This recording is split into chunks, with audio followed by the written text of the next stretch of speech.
அனைவருக்கும் வணக்கம். நாம் இப்போ எதை பற்றி பார்க்க போகிறோம் அப்படிங்கிறத தமிழன் பற்றி உங்களுக்கு தெரிஞ்சிருக்கோம். நாம் தமிழர் கட்சி எதனால் இந்த அளவுக்கு ஒரு மோசமான தோல்வி அடைஞ்சிருக்காங்க அப்படிங்கிறத பற்றி நம்ம விரிவாக பார்ப்போம். அதில் முதல் விஷயம் என்னென்னு கேட்டிங்கன்னா வாக்கு சதவீதம். வாக்கு சதவீதம் இந்த அளவுக்கு குறைஞ்சிருக்கிறதுக்கான காரணம் என்னென்னு கேட்டிங்கன்னா திமுகவுடைய எதிர்ப்பு வாக்குகள் எதை எல்லாத்தையுமே இவங்க பக்கம் அக்யூர் பண்ணியிருக்கணும். பட் ஆனால் இவங்க அதை பண்ணுறதுக்கு தவறிட்டாங்கங்கிறது தான் முக்கியமான விஷயம்.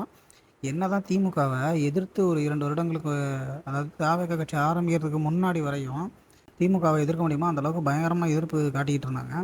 தாவேகா கட்சி வந்ததுக்கப்புறம் தாவேகா கட்சியை தான் முழு நேரமும் தாக்கிறதுக்காக அவங்க நேரத்தை செலவிட ஆரம்பிச்சிட்டாங்க.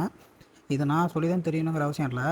ஏன்னா கட்சியோட முக்கிய பொறுப்பாளர் எல்லாமே தாவேகாவை தாக்கி பேசுகிறதுல மட்டுமே தான் இருந்தாங்களே தவிர தனி மனித எதிர்ப்பை அவங்க கையில் எடுத்தது தான். தனி மனித எதிர்ப்பை நீங்கள் ஒன்றும் சும்மாவும் எடுக்கல, ரொம்ப காட்டமான முறையில் டிவிக்கே மறுத்து பேசிக்கிட்டு இருந்தாங்க. நீங்கள் தாவேகாவை நாம் தமிழர் கட்சி எதிரியாக பார்க்குற நிலைமைக்கு நீங்கள் போயிட்டீங்க. உண்மையிலே அதுதான் சொல்ல போனால் என்ன தான் ஒரு தமிழ் தேசிய கட்சியாக இருக்குது அப்படிங்கிற பட்சத்தில் நீங்கள் ஒரு குறைந்தபட்சம் மாண்புடன் நடந்துருக்கணும்.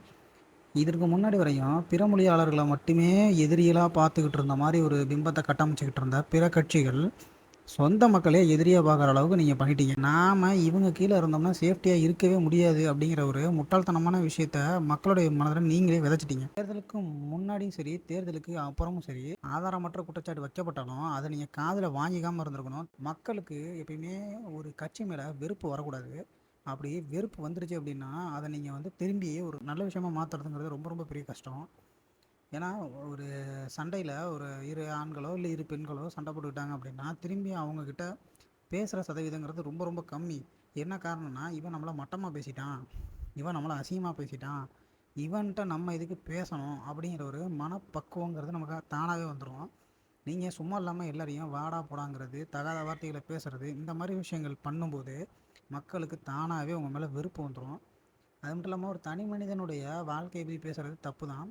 ஆனால் விஜய்ங்கிற ஒரு பொலிட்டிக்கல் இதுக்குள்ளே வந்ததுக்கப்புறம் அவரை பற்றி பேசுகிறது தவறு கிடையாது அப்படின்னு நீங்கள் பேசிவிட்டு உங்களை பற்றி பேசும்போது நீங்கள் திருப்பி தவறாக பேசுகிறது சரியா? என்னதான் நாம் தமிழர் கட்சி ஒரு உயர்ந்த கோட்பாடையும் உயர்ந்த கொள்கையும் வச்சுருந்தாலும் இந்த மாதிரி சில்லறதனமான விஷயங்களுக்கு தேவையில்லாமல் ரியாக்ட் ஆகி ஓட்டு வங்கியை இழந்தது மட்டும் இல்லாமல் ஓட்டு சதவீதத்தை இழந்தது மட்டும் இல்லாமல் மக்கள் மத்தியில் கூட நம்பிக்கையும் இழந்துட்டீங்க நீங்கள். இந்த நம்பிக்கை இதுக்கப்புறம் நாம் தமிழர் கட்சி பக்கம் வருமாங்கிறது ரொம்ப சந்தேகம். இதில் மிகவும் ஒரு அச்சத்துக்குரிய விஷயம் என்னென்னு கேட்டிங்கன்னா, தமிழ் தேசிய அரசியலை பெரிய அளவில் கடத்துறது நாம் தமிழர் கட்சிக்கு பெரிய பங்கு இருக்குது. நான் இது இல்லைன்னு சொல்லவே முடியாது.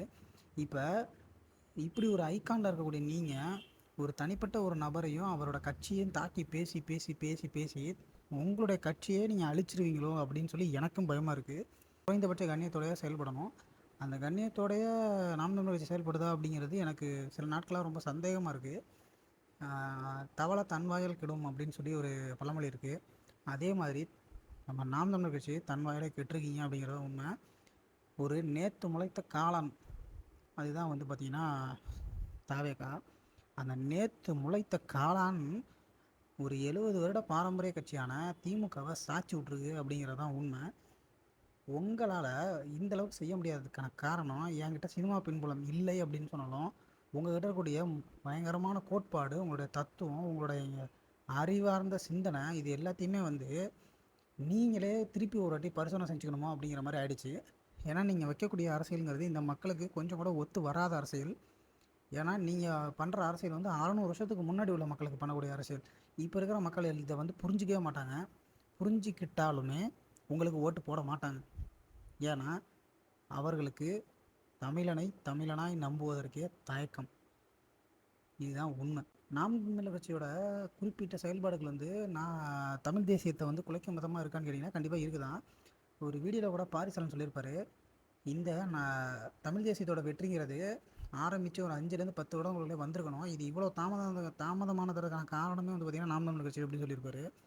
எனக்கு இப்போ ரொம்ப இந்த விஷயத்தில் வருத்தமாக இருக்குது. என்னன்னு கேட்டிங்கன்னா, தன்னுடைய வெற்றி அடைய வேண்டிய விஷயத்தில் கோட்டை விட்டாரோ அப்படின்னு சொல்லிட்டு தாவேகா மற்றும் நாம் தமிழர் கட்சி 2 கட்சிகளும் ஒன்று சேர்ந்து இந்த தேர்தலை சந்திச்சிருந்தால் நாம் தமிழர் கட்சிக்கு மிகப்பெரிய ப்ளஸ் பாயிண்ட் இது. ஆனால் இதை நாம் தமிழர் கட்சி கோட்டை விட்டு விட்டுதான்னு நான் சொல்லுவேன். என்னதான் இருந்தாலும் உன்னுடைய கொள்கை உனக்கு, என்னோட கொள்கை எனக்குன்னு சொல்லி ஒரு கூட்டணி வச்சுருந்தாலும் இதெல்லாம் நீங்கள் ஜெயிக்க பார்த்துருக்கணும். ஆனால் அது நீங்கள் எதுவுமே பண்ணாமல் தேவையில்லாமல் மக்களுடைய நேரத்தையும் மக்களுடைய நம்பிக்கையும் வீணடிச்சிக்கிட்டு இருக்கீங்க. தயவு செஞ்சு இதுக்கப்புறம் இருக்கக்கூடிய இந்த 5 வருஷமாவது ஒரு கண்ணியத்தோடையும் நேர்மையோடையும் விமர்சிங்க. தேவையில்லாமல் போட்டு அடிக்கிறேங்கிற பேரில் அடி அடின்னு அடித்து இப்போ நாம் தமிழர் கட்சியை ஊரே அடிச்சுக்கிட்டு இருக்கு. எல்லா கட்சி சார்ந்தவனும் அடிச்சுக்கிட்டு இருக்கான். அதுவும் தாவே காலம் சொல்லவே வேணாம், தோரத்தோட்டி அடிக்கிறானுங்க. இதெல்லாம் தேவையே கிடையாது. நம்ம வார்த்தையை ஒழுங்காக பேசியிருந்தா இந்த பிரச்சனையே கிடையாது. ஆனால் தேவையே இல்லாமல் பேசி பேசி பேசி இப்போ கெட்டு குட்டிச்சவராக உட்காந்துருக்கு நாம் தமிழர் கட்சி. இதை திருப்பி நம்ம வளர்த்து எடுத்து கொண்டு போய் சேர்க்குறதுக்கு இன்னொரு 20லேருந்து 25 வருஷம் ஆகிடும். நான் என்னுடைய பருவ காலத்திலேயே இந்த வெற்றியை பார்த்துருவேன் அப்படின்னு நினச்சேன். நான் கிழவனானா கூட பார்க்க முடியாதுங்கிற ரேஞ்சுக்கு நீங்கள் பண்ணி வச்சுருக்கீங்க. நான் என்ன சொல்கிறதுன்னு எனக்கு ஒன்றும் புரியலை. தமிழ் தாய் வாழ்க. நன்றி, வணக்கம்.